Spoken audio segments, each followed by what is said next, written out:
chilaba ai khoibu kanvinaba Calvary cross ta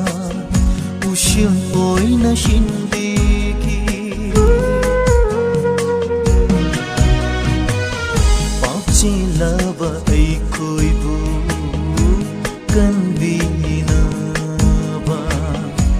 Calvary cross ta ushim oina shindiki Naura Jishuki hakchanga kubiki makutena nokna biki taibam miyamna nang aina ningthalu phangnaba upki Jishuna tingkangilu kanbiba mapu Jishu Krista nahakinungsiba kanana shukanbide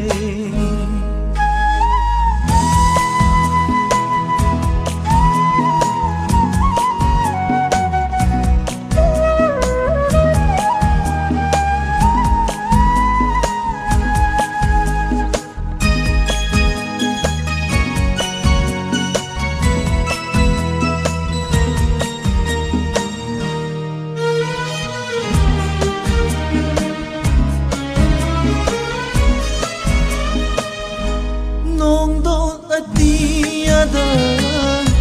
thokniba numi hajana koidi soidana uramgani Prabhu Jishuna kankiba awaba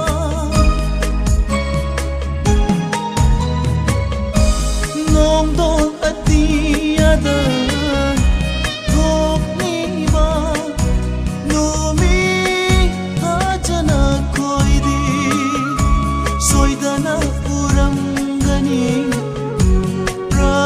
Jishuna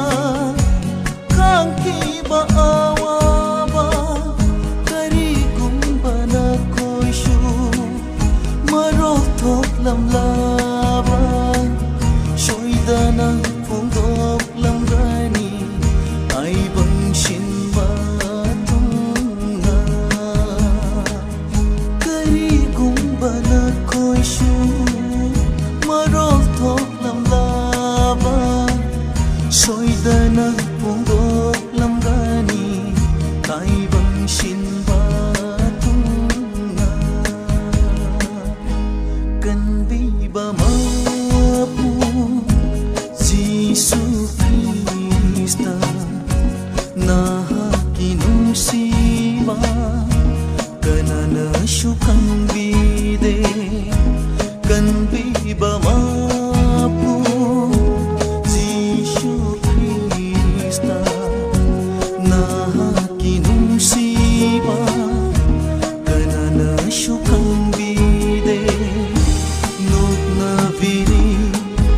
Taibang miyamna